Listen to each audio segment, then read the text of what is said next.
Sex offenders live near schools. The constitutionality of a state law is being challenged tonight. The Rhode Island ACLU is throwing their support behind several sex offenders who could become homeless because of the law. Eyewitness News reporter Catherine Sopnick joins us now live from the Providence Mobile Newsroom with more on what the lawsuit means.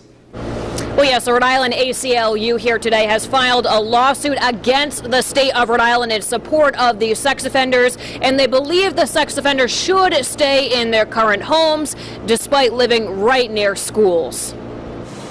One of the sex offenders lives near the Forts Elementary School in the west end of Providence. According to the ACLU, he's a veteran convicted of possession of child porn and would be homeless if he was forced to move out. We spoke to several neighbors. Reaction is mixed. I think it would do more damage to move him or try to relocate him now than, you know what I mean, to just let him be, because he keeps himself and he's not a bother in the neighborhood as far as I know. But there's a lot of kids around here. We have 2 schools. So me personally, I don't particularly feel comfortable. The ACLU argues that one of the 3 sex offenders has been living in his home prior to the law going into effect. They also say Providence police notified the sex offenders on June 18th that they had 30 days to move out or risk being charged with a felony. Our stance is that it is so incredibly vague as to not only how to measure 300 feet from a school, but what a school is.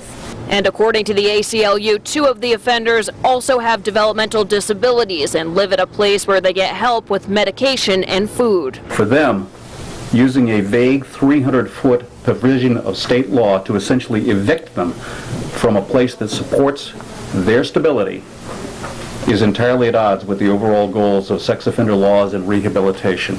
And Mike and Jennifer, we also dug a little bit deeper here today. We found that it is up to a community, an individual police department in the town or city where that sex offender lives to monitor where they are, to track where they are. It's not up to the state sex offender registration board. Reporting live from the ACLU here in Rhode Island with the Providence Mobile Newsroom, I'm Catherine Sopnick, Eyewitness News.